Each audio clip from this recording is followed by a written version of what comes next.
ఈ కుక్కలు గరవడం, stray dogs విపరీతమైన ప్రాబ్లం. ఎంత విపరీతమైన ప్రాబ్లం అంటే చాలా దగ్గరలో ఎక్కడంటే అక్కడ చెత్తబడేసి ఉంటుంది. ఆ చెత్తబడేసి ఉన్న దగ్గర స్ట్రే డాగ్స్ ఉంటుంది. ఆ స్ట్రే డాగ్స్ వచ్చేపోయేటోళ్ళని కరుస్తున్నాయి. ఎంత ఘోరమైన పరిస్థితి అంటే ఒక బాబు మీద 20 కుక్కలు పడి దాడి చేసి చిన్న బాబు మీద ఒక కుడి చెవు మొత్తం తినేసి పూరా మొత్తం కుడి చెవు అంతా కూడా తినేసినటువంటి పరిస్థితి ఇది బాబుది.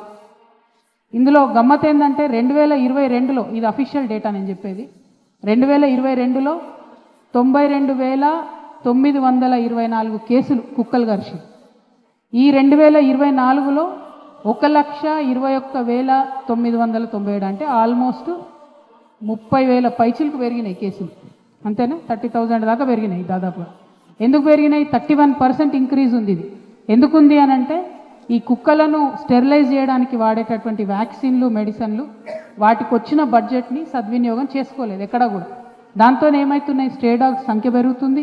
వాటికి ఎక్కడ షెల్టర్స్ కడతలేము, వాటిని తీసుకుపోయి ఏమి చేయాలంటే చేయలేని పరిస్థితి, ఎక్కడ పార్కులు లేనటువంటి పరిస్థితి. కాబట్టి అవి ఆ చెత్తబుట్టల మీద బతికే పరిస్థితి, తద్వారా ప్రజలకు ఇబ్బంది అవుతున్నటువంటి పరిస్థితి. మరి దీన్ని ఎట్లా సవరించుకోవాలో దయచేసి మనం ఆలోచన చేసుకోవాలి. దీంతో చాలా ఇబ్బంది అవుతుందని చాలా చోట్ల కూడా ప్రజలు చెప్పడం జరిగింది.